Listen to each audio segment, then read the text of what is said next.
राजनीति में आने की आपकी शुरुआत कैसे हुई और अब तक का जो राजनीतिक यात्रा आपकी रही है, जो सफर आपका रहा है, वो कैसा रहा? मेरा जो सफ़र राजनीतिक सफ़र रहा है वो बहुत अचानक से रहा है। ऐसी कोई मेरी सोच नहीं थी कि मैं राजनीति में आऊंगी। भले ही मेरे पिताजी ने आर्मी से रिटायरमेंट के बाद राजनीति उसमें आए, वो मुझे नहीं याद है कि मैं अपने फादर के पॉलिटिकल करियर में कभी भी रही हूँ। ये सही बात है कि जब उनके इलेक्शन होते थे तो मैं दिल्ली से ज़रूर प्रयास करती थी कि उनके जो बैनर्स हैं, पोस्टर्स हैं, उनको भेज। जब मेरे पिताजी ने अपना आखिरी चुनाव लड़ा तो मेरी माँ नहीं पहुंच पाई गढ़वाल कॉन्स्टिट्यूंसी में, क्योंकि उनके हिप का फ्रैक्चर हो गया था। हम आए नहीं थे। ये निर्णय हुआ घर में कि हमें जाना चाहिए। दो वो बहुत खुश नहीं थे इस बात से, लेकिन हम आए, हम पहुंचे। मुझे बहुत मौका मिला, काफी समय के बाद मुझे मौका मिला कि मैं अपने पिताजी की पूरी कॉन्स्टिट्यूंसी घूमी, जो कि गढ़वाल है। और जब मैं घूमी और इलेक्शन हो गए, पिताजी जीत के आ गए, लेकिन उस पूरे 1-1.5 महीने में मुझे ये लगा कि मैं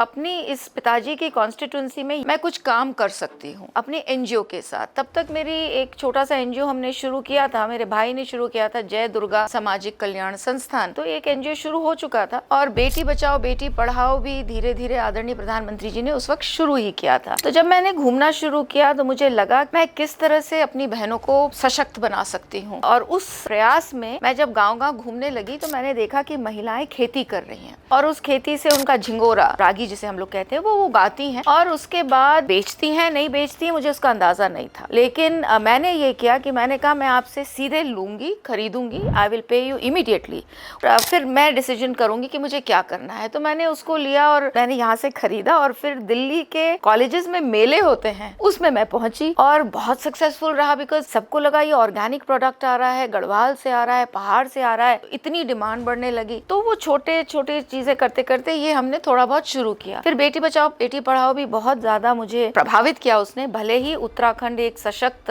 प्रदेश रहा है और बहनों ने वहाँ की इकोनॉमी भी संभाली है, तो इसलिए मुझे लगा, सटली दिखा कि शायद उत्तराखंड में भी इसकी आवश्यकता है। तो मैं उसको लेकर भी घूमी। जाहिर है कि भाजपा के जो कार्यकर्ता थे, जो मेरे पिताजी के साथ जुड़े थे, बेटी होने के नाते वो मुझे मिलने आते थे। जब मुझे मिलने आते थे, शायद मुझे लगता है दिल्ली में किसी ने देखा होगा, she could be a candidate, she could, मतलब ये आ सकती है पॉलिटिक्स में। और जैसे आप बोलने का शौक था, मतलब सब जगह मैं बातचीत करती ही रहती थी लोगों से। तो अचानक से ये चीज हुई और संगठन ने फिर ये निर्णय लिया कि आप चुनाव लड़ लीजिए।